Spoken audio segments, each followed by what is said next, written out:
ନା ବେସହାର ମାନଙ୍କୁ ସାହାରା? ବୁଝିପାରିଲିନି। ଓଡ଼ିଆ ଏଠାରେ କେତେ ଦିନ ରହିବେ?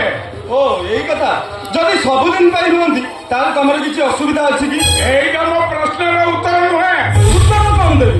ଏମିତି ଗୋଟାଏ ପ୍ରଶ୍ନ ମୁଁ ତ ତମଠୁ କେବେ ଆଶା ବି କରିନଥିଲି। କଣ ପାଇଁ ଆଶା କରିବୁନି?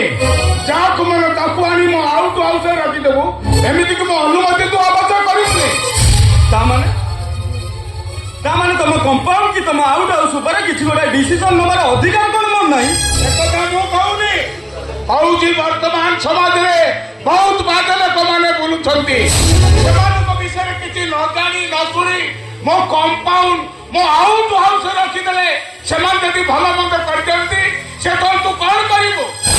ସେମାନଙ୍କ ବିଷୟରେ ମୁଁ କିଛି ଜାଣିନି ବୋଲି ତମକୁ କିଏ କହିଲା? ମୋ ଅପେକ୍ଷା ସେମାନଙ୍କୁ ତମର ଜାଣିବା ନିହାତି ଦରକାର, କାହିଁକି ନା ସେମାନେ ତମ ନିର୍ବାଚନ ମଣ୍ଡଳୀର ଲୋକ।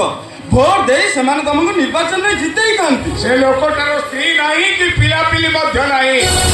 ପଢିଲ ଭଉଣୀକୁ ସାଙ୍ଗରେ ଧରି ଘର ଛଡା ହେଇ ବୁଲୁଛି କଣ ପାଇଁ?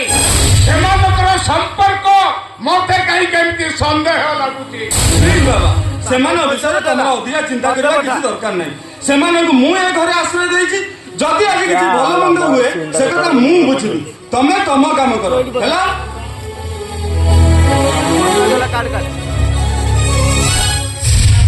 କିଛି ବୁଝି ହେଲାନି।